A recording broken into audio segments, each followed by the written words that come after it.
So we begin with week 3 here, and we are going to finish the Relative Bodhicitta, then move into the Ultimate Bodhicitta here. And so the first one is on page 132, using hatred and desire on the path. So those are divided into 2 parts as we've been seeing here. So first is how to use objects of hatred on the path. So verse 20 says, if one does not conquer one's own hatred, the more one fights outer enemies, the more they will increase. Therefore, with armies of loving kindness and compassion, I would probably put armies in quotes there, to tame one's own mind is the practice of a Bodhisattva. So he says, once you overcome the hatred within your own mind, you will discover in the world outside there is no longer such thing as even a single enemy. But if you try to overcome your outer adversaries, there will always be more. Your anger will only grow stronger. Hatred itself is the true enemy. So the hatred is not a person or a thing, it's actually something in our mind. So hatred is the true enemy. The way to master hatred is to meditate on patience and love. Patience and love. Once love and compassion take root in your being, there can be no outer adversaries. So all of the things that we see in various texts and teachings that talk about the different demons in our lives are all things that are embodied in us. So when we talk about the hell beings, for example, the hell beings represent the afflictive emotion of hatred or anger. And so it's not that they are beings per se, that's a personification of the actual experience of anger or hatred. And so we need to pay attention to that and not reify the concepts involved here too much. It's okay to use it in a personified way as long as we recognize that that's not the way it really is. Then going on to next page 133, down toward the bottom there, never get angry, even with someone who has deliberately and maliciously harmed you.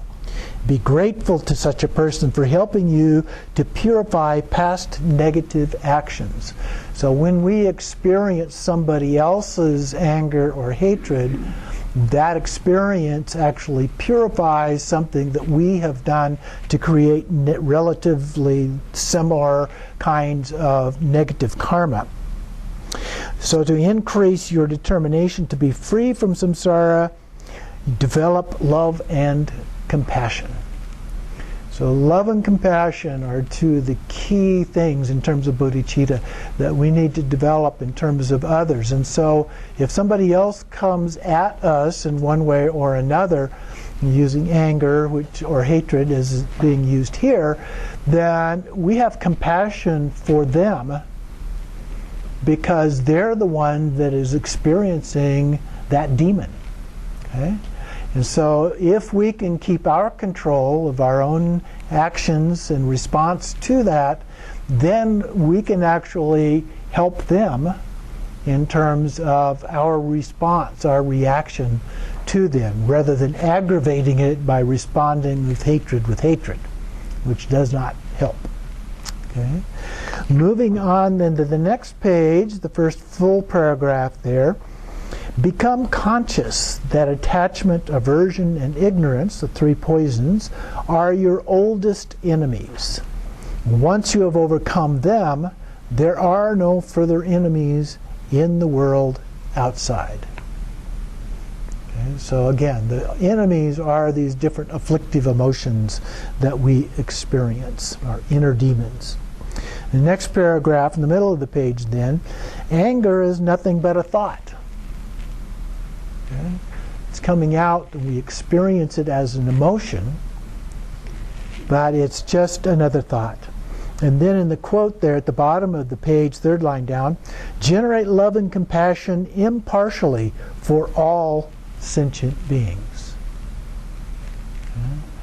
So when it comes to bodhicitta, that's the key. The Dalai Lama talks about that all the time. There are other elements, of course, but in terms of relative bodhicitta, first is our intention. So we have the intention for love and compassion, but then the action bodhicitta is actually putting that into practice, to experiencing that and applying that in our daily lives. So then on page 135, the next one is how do you use objects of desire. So kind of the opposite of anger and hatred, but desire that we have. Sensual pleasures and desirable things are like salt water. The more one tastes them, the more one's thirst increases. To abandon promptly all objects which arouse attachment is the practice of a bodhisattva. So there's nothing in and of themselves that is good or bad or right or wrong in terms of those kinds of desires. In fact, some of those desires are actually beneficial to us. The desire for enlightenment or liberation, for example, a classic example that the Buddha himself gave. And so there are things that are acceptable, but it's the things that we grasp onto and get attached to, and even the Dharma sometimes can become an obscuration for us if we're not careful. And so backing off of that desire a little bit, following the middle way. The Buddha talked about the middle way between the extremes, and so between desire that we have and aversion that we have for things. And so we need to find a way to help do that. So then just below verse 21 there, it says, it gives some examples of comfort, wealth, beauty, power, result from minor good actions in the past life. So connecting that in with karma, which could be this life, not necessarily just the past life. And so, and also, I just made a note to this here as well, that there's a little bit of a logic issue with this, if you think about it. Why would good actions of the past cause bad results in this lifetime? Okay? Because these are good things that we've done in order to have this kind of an experience. So anyway, that's one of the issues that can come up here, but we can overcome that. So he says then, the ordinary people never feel satisfied. More wealth can actually, more than you need, can actually create problems. Close relationships are never enough, and so forth. So these things that we think of as good, but it's a particular type of thing that he's talking about. It's not just a generic desire for just anything. But there are certain types of things that create these obscurations in our life and create problems for us. When we want more of certain kinds of things, that then results in a problem in our life. And that's what he's referring to here. Never enough. That hedonistic treadmill, constantly going for more and more and more. Primarily related to material things, but not exclusively so. So then the next paragraph, he says, regarding craving, trying to satisfy your wants is like drinking salt water. The more you drink, the more you feel thirsty. And that's that hedonic treadmill that I referred to. So let's go on to the next page, 136, below the quote in the middle of the page. To know how to be satisfied with what you have, that is, to be contented, is true wealth. Great saints and hermits had the ability to be content with whatever they had. And the Buddha used that word a lot. Being contented is like nirvana, although sometimes nirvana is referred to as peace. But they're essentially the same, or very similar to each other. And he refers then to these saints or hermits living in caves and other lonely places with just minimum necessities. My sense, though, for us living in our particular culture as householders is to think of it more as a middle way. We're not going to go out and live in the woods by ourselves somewhere or a cave somewhere, most likely. So trying to find moderation, the middle way, in the context of the things that we do. Now, if you choose to do that, to go out into the wilderness or into a cave somewhere or that kind of thing, or even into a monastery to live for a period of time, that is okay, and that may be a good thing for you. But in terms of living this life, I think the guideline of moderation is very helpful. So when you know how to judge what is enough for you, you'll no longer be tormented by wants, desires, and needs. And then he goes down a little bit further here. The arhats and shravakas possessed only their saffron dharma robes and begging bowl. They spent their lives absorbed in deep concentration, which isn't exactly true, because they spent their mornings going out begging for the food that they needed, and they depended not only for their robes and their begging bowl, but for their food, their clothing, their shelter, all of those things. They were dependent upon others in the community to help support them for those things. So not quite as extreme as it looks like as it's articulated here. And then in the last paragraph, at the very bottom, learning, reflecting, and meditating are the only things of which you can never get enough. Okay, so we can continue on. Actually, there are a few others, like the four immeasurables. You can never do or get enough of the four immeasurables either.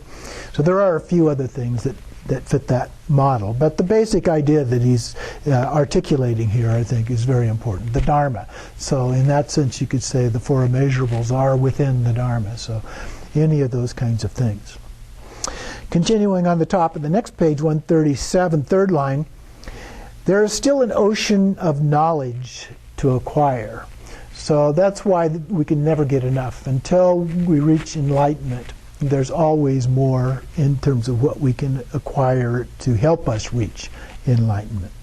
And then that next paragraph, be satisfied with whatever you have by way of ordinary things, but never with the Dharma. So that concludes the relative bodhicitta aspect of this set of teachings. And so now we go on to absolute or ultimate bodhicitta. And so he introduces that by talking about it in terms of two parts. So the first one, A, the meditation free of conceptual elaborations and clinging. And then B, the post-meditation practice of abandoning the belief in objects of desire and aversion as truly existing. So the first one of those is meditation practice free of conceptual elaboration and without any clinging. So verse 22 says, all that appears is the work of one's own mind. And that's very important. That's one of the most important lessons that we have to learn, is to accept the fact that all of the experiences we have they are going on in our mind. That's where that experience is happening. Doesn't mean there isn't anything out there, that there's no other people that we're interacting with or other experiences that are physical stimuli that are going on that are a part of that experience. But the actual experience is just in our mind. So all that appears is the work of one's own mind. The nature of mind is primordially free from conceptual limitations. So the nature of mind itself is beyond concepts. Okay? To recognize this nature and not to entertain concepts of subject and object is the practice of a bodhisattva. So when we divide things up into subject and object, us and it, whatever that happens to be, that starts to create a lot of other kinds of things, issues that come up and create the various forms of what are generally termed as suffering in our lives. So we need to be careful about that. So in the commentary, starting on 138 there at the top of the page, he talks about different perceptions that arise in our mind. He says, look at your relationships with others, and with friends, relatives, benefactors, protectors, and those that we perceive as enemies as well. So they can be friends or relatives, but they can also be those that are difficult to deal with, or that are considered in one way or another to be enemies. That term enemies is used in a very broad sense in the literature of Buddhism. The process starts with these senses as forms, sounds, smells, tastes, touch, he didn't put in there, and feelings. As it becomes aware of those, it categorizes them, finds some to be pleasant, some to be unpleasant. And the mind then suffers from not getting the pleasant thing it wants and having the experience of the unpleasant things that it wants to avoid. So what we're talking about is as we perceive these things, when we first perceive them, we haven't attached any evaluation to them at all. It comes in through our senses and into the brain, and it gets processed. And that is where, with the mind, the interaction between brain and mind, if you will, we attach things that we like or dislike, things that we want to avoid, things that are pleasant, things that are unpleasant, and so forth. And so as we do that, we're setting ourselves up. First of all, we're making a division between us and it, whatever that happens to be. And then we're evaluating it as good or bad. And then that creates actions where we respond in ways of either trying to get it, grasping at things, or if we already have it, clinging to it so we don't lose it, or trying to stay away from it. It's averse, something we don't want. If we already have it, we want to get rid of it. If we don't have it, we don't want to get it. Those kind of things. But that is a very important concept for us to understand. And the moment that we make that judgment, the Buddha called contact. When you look at the 12 links of dependent origination, that point at which that judgment is made and we become aware of that is the point of contact. Then the next paragraph, then, he has an example of perceiving visual form. This could be a lot of other different things, but visual form is our actually most dominant form of sensory experience. And then, so you've got the organ itself is the eye that's involved, which perceives the image, categorizes it in consciousness. So we have eye consciousness in that case. So he says if we see a beautiful person, a dear relative, a sacred statue, we feel glad about that. But if we see something ugly or someone comes and ridicules us or attacks us, we feel upset, anxious, or angry. So all of these arise from mind itself. We evaluate them. They do not themselves exist in that object. Okay, the anger is not actually in that object, or the beauty is not in that object. That's a valuation that we ascribe to that. Nor do they originate anywhere else outside the mind. Okay, you can dissect the body of somebody who's angry at you. You cannot find anger in there anywhere, right? So anger is something that through the processes of the brain and various other substances in the body and our perceptions in terms of the mind, our judgments about those things that come up, and we treat it as if it is something real, but it's not. Kind of like all the world's a stage and we are just the men and women are merely the actors. So generally, mind is a slave of its own biased perceptions, whether they're pleasant or unpleasant. And blind ignorance, he says at the bottom there, drives the mind to generate feelings of like and dislike. And then in the second paragraph at the top of the next page, the mind thus contrives everything, so the only thing to do is to master the mind. As to lopatat naropa, it is not what you perceive that binds you. Okay? All of those things are just there. It is your clinging to it that binds you. Cut through your clinging, naropa. All those things that we want or that we have that we want to hold on to. And then I really like this next few lines here, a couple of sentences. If you master your mind, it will remain naturally concentrated, peaceful, and aware. You will even be able to wander around in a crowd without being distracted and carried away by desire or aversion. That really captures the essence of what we're talking about here specifically, but also what we're talking about in action bodhicitta more generally.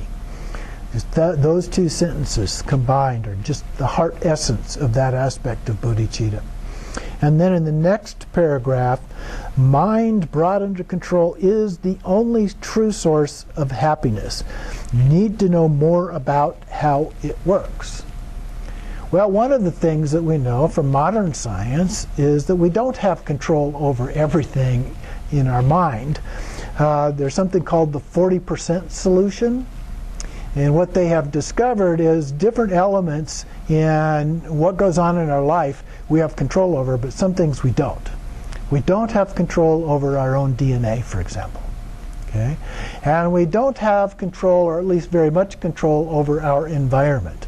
Now, to some extent we do. There are things that we can tweak our environment or go to places, like some of the teachings say, go to a quiet place and so forth. So we can change the environment to some degree within that context. But other times we don't have the opportunity to do that.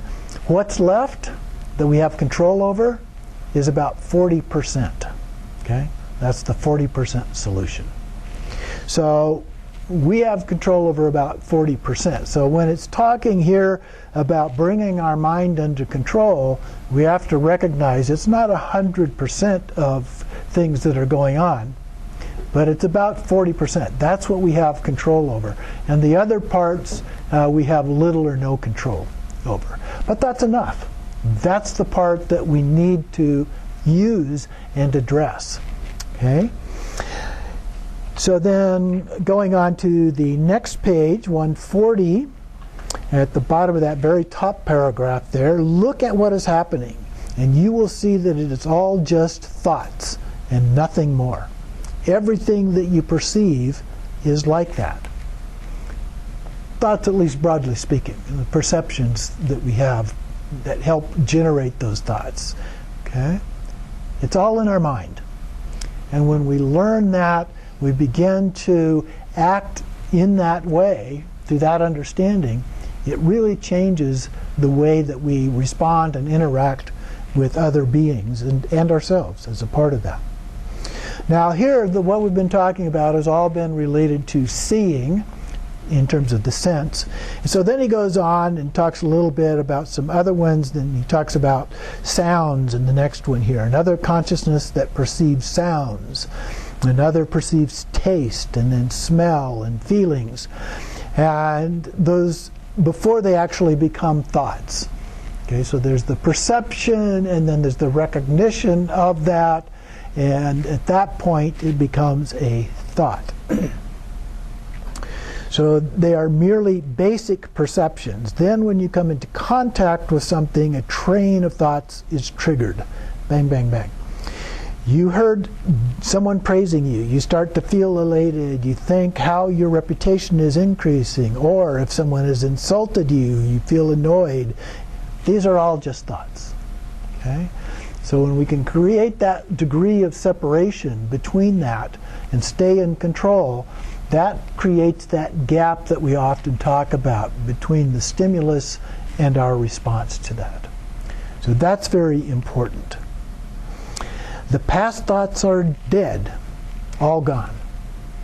Well, they've become a memory, so maybe they're not completely gone there. Let us examine in the next paragraph a present thought. For example, I am cold. Is that thought in your skin? How about maybe your bones or your nerves, your heart, your brain, anywhere else?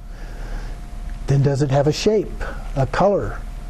Or is it like a rainbow in the sky that suddenly appeared because of conjunction of various circumstances? No matter how much you look, there is nothing that you can point your finger at and say, here is a thought. The nature of thought is empty. There is nothing but emptiness. So that's one way of looking at it. We have to be a little bit careful in terms of the way these are sometimes described, because it's just talking about one characteristic of something. So if I take this stick and I hold it this way at you, you look at it and you say, oh, it's a round stick. If I hold it this way, then you say, oh, it's a long stick. Well, it's kind of a short stick maybe. But it's two different characteristics depending on how you're looking at it. And the same is true with all of these other things. We tend to talk about one single dimension or characteristic. So emptiness is one characteristic, okay? It's not the only characteristic. And so we have to be careful about that, because we can become deluded based on that as well. We have the relative and we have the ultimate. Here we're talking about the ultimate. And so emptiness is the key characteristic in terms of the ultimate. Sometimes other words that we use as well. There's a large collection of them actually. Dharmakaya, Dharmadhatu, Rigpa, so forth. And then in the next paragraph he says, why do thoughts have so much power over you? And then down to the paragraph starting, it is hard. It is hard to imagine a present thought that is not connected to either past or future. So here, thinking about it as a memory or thinking about it as a projection into the future. On the other hand, how is it that a present thought can rely on two things that do not exist? We were talking about this, okay? The past doesn't exist because it's just a memory, doesn't still exist, and the future doesn't exist because it hasn't happened yet. So the only thing then is the present. But as we talked about, the present actually is the point at which those other two come together, and so it doesn't exist either. It's just another imagination of something that we have. It's just another form of thought, if you will, in this broad sense. Then at the bottom of the page he says, but if you examine these thoughts more closely, you will see that none of them truly exist. Okay? Truly exist is a code word in Buddhism. Okay? Talking about it from an ultimate point of view, not talking about it from a relative point of view. From a relative point of view, yes, this exists. From an ultimate point of view, that is having a truly existent self-nature, no, it doesn't have that. So in that sense, it doesn't exist. It's called a delusion. Your lack of awareness and your grasping make thoughts seem to have some kind of reality. But that's a relative reality. So it's important that we are aware of that so we don't get caught up in it. They should at least have a form, be located somewhere, but there is nothing. Okay? However, that nothingness is not just a blank emptiness, like empty space. There is an immediate awareness present. Now here he's drifting off into the Dzogchen view of things a little bit here. So there is an immediate awareness present. We are aware of the emptiness. Okay? If we weren't aware of the emptiness, we would never make that kind of an assertion. So we are aware. The emptiness itself is the characteristic that we're aware of. But it's the awareness itself that enables us to do that. So there is an immediate awareness present. This is called clarity, or a lot of times luminosity, translated as luminosity or clarity, which we'll come back to later on. The next paragraph, although the mind does have this inherent awareness, to say there is a mind, in quotes, is to give a label to something that does not exist in that ultimate sense. A few lines down, the thought I is the very cause that makes you wander in samsara. So when we create that dual understanding, as we were just mentioning a few minutes ago, where there's us and then there's the thing, okay, that's that dualism, subject, object.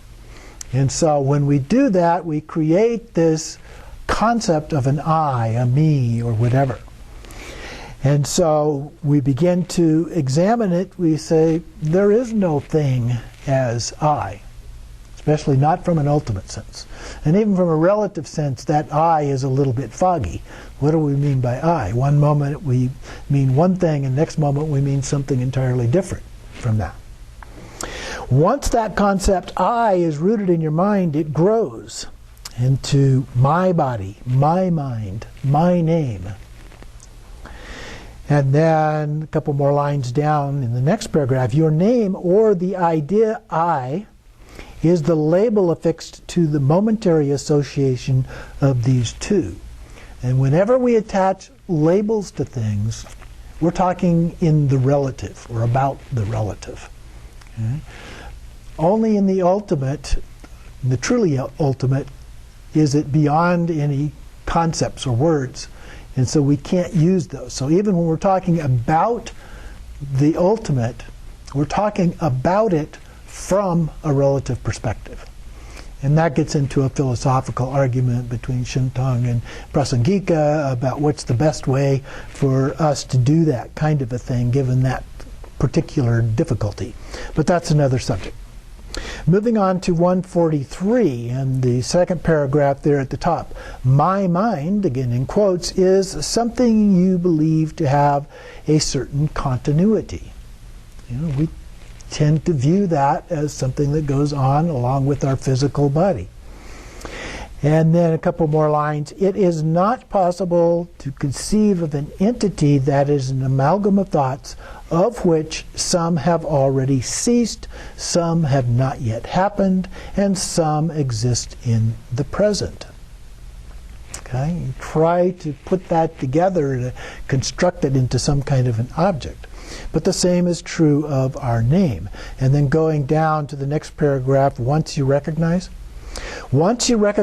these three concepts of body, mind, and name as being empty of an inherent self-existence, there is no longer anything left of the so-called I from an ultimate point of view.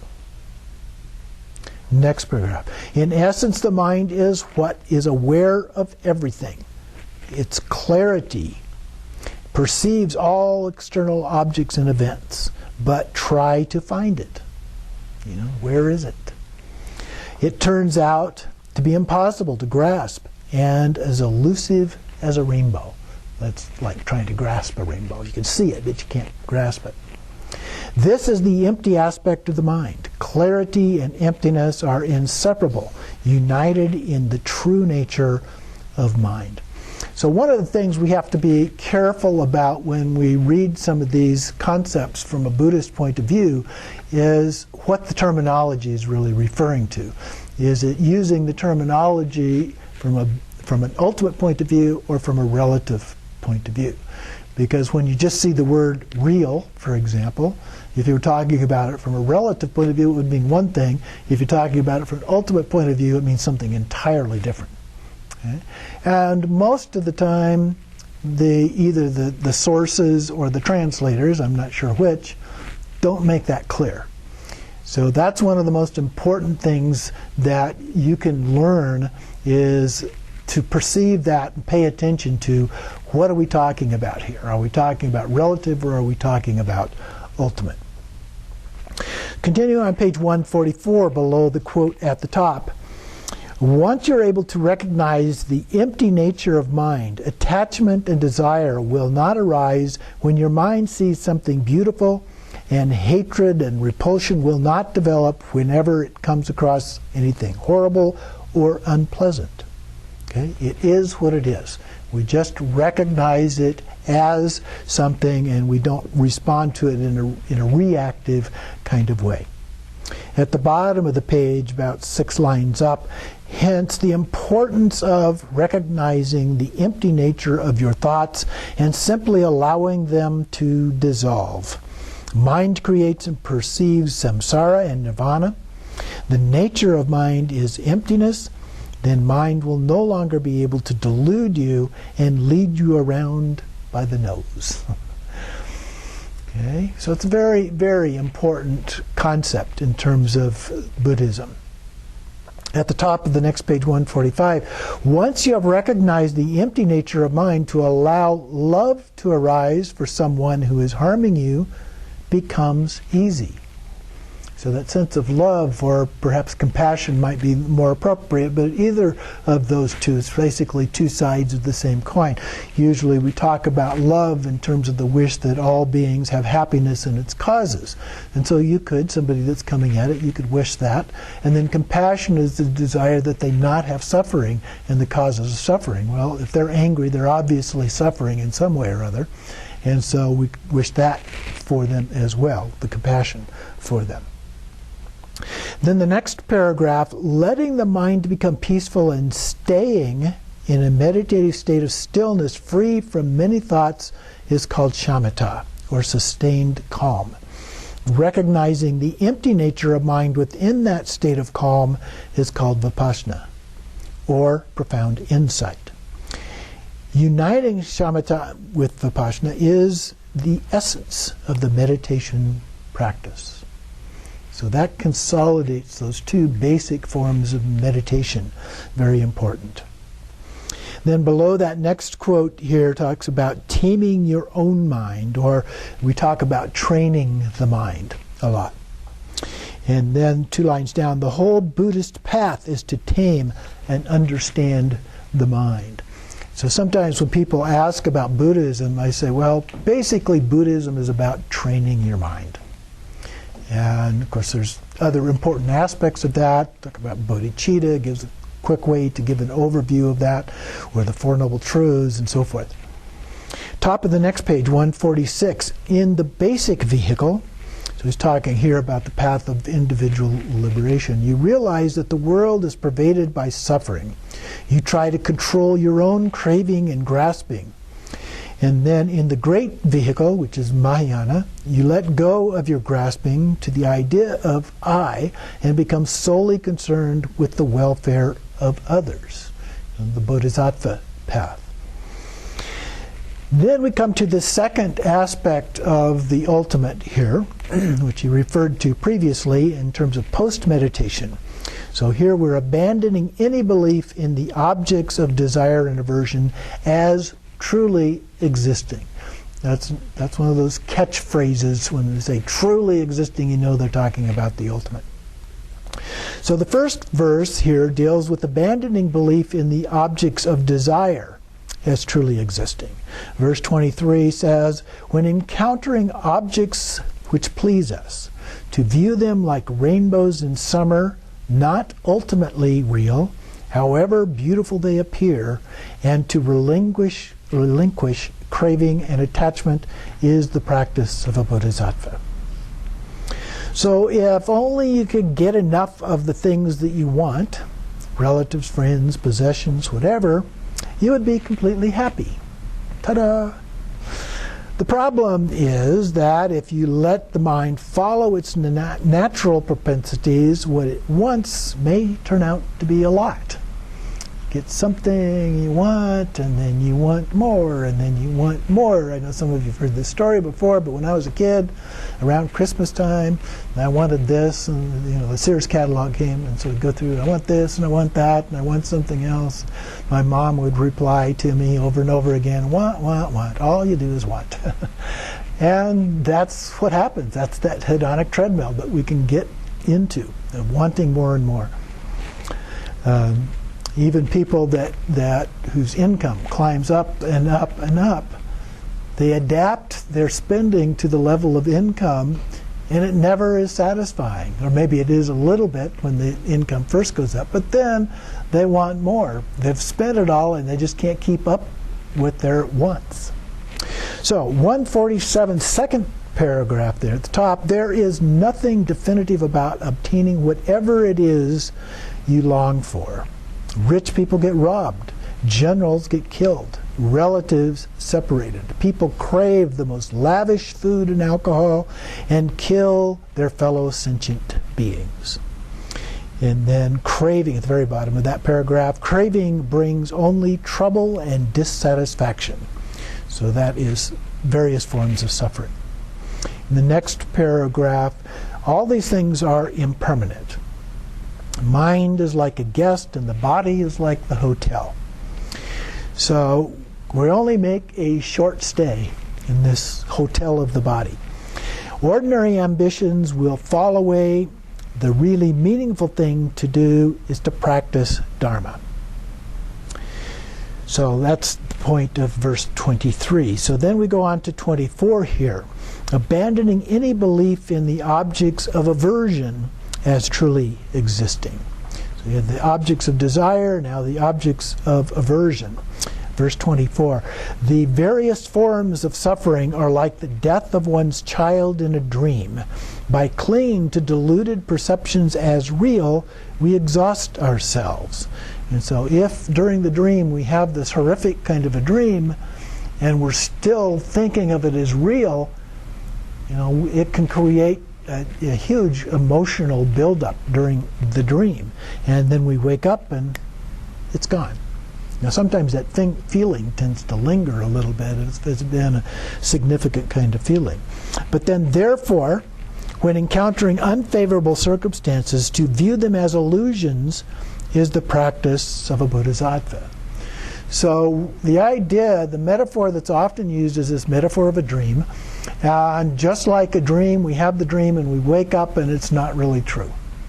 And so if we begin to look at everything in this life in a similar way, not necessarily exactly the same way, but a similar way, that it's like a dream, not that it is a dream, although some sources make it sound that way. It's like a dream. It has this illusory quality to it. We're attaching all kinds of assumptions and inferences and so forth to the experience we have that's going on in our mind. Okay? So if we recognize that, we can back away, create the gap, and make better choices about how we interact with those things. View them as illusions. Moving on to 148 then. Faced with something unpleasant, the usual reaction is to do everything possible to avert it, to avoid it in some way. Next paragraph, you have simply become the slave of your own negative emotions. There will always be more. They can never be completely eliminated. Well, except when you become liberated, perhaps. Okay? But in terms of ordinary ways of looking at them. The best way to deal with anything undesirable is to reflect that this is the result of your own negative actions in the past. So we bring the principle of karma into this thing. And whether you believe in karma in a literal way or not doesn't really matter, because the idea is if you think about it that way, that's what's important. That things that we have done or thought and so forth are brought out in the way that we respond. You can even think of it just in terms of habitual tendencies. We've developed these habitual tendencies that cause us to respond in certain ways to certain things. Okay? And so if we can get rid of those habitual tendencies, that is karma in this sense, then we begin to overcome those kind of things. So sometimes the Buddha talked about karma in terms of short-term reincarnations, if you will. During this life, from one moment to the next, is a form of reincarnation and a form of karma coming back to bite us or whatever in terms of our life. And so that's a more immediate view of karma and reincarnation, but there's also the possibility of the lifetime reincarnations, rebirth from one lifetime to another, and the karma that rides along with that. So compared with suffering you could face in the future, your present problems are almost negligible. Pray from the depth of your heart that all your past negative actions and their results may be purified. In our tradition, there's a number of ways, but the most prominent one is Vajrasattva practice, to go through as a way of purifying that negative karma. Next paragraph, remember too how many sick people there are in the world, and pray that you may be able to take all their sickness and disease upon yourself, and that all their suffering and illness may be exhausted.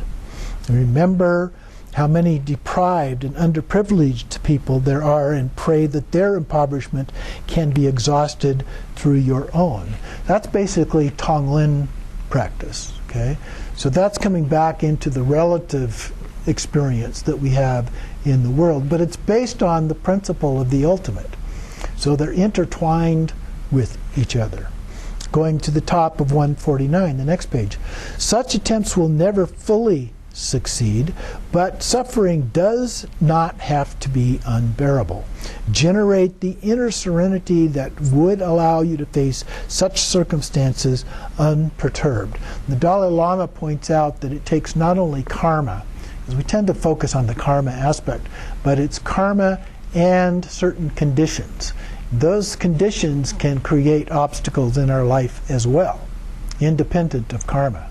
Okay, and so there's both of those elements that are part of it, and so as a result of that, sometimes this suffering can go on, and that is the reason that our attempts may not be successful, or maybe we're just not very good at it yet, and we keep trying, and we get better as we build up our skill and the strength of our intention.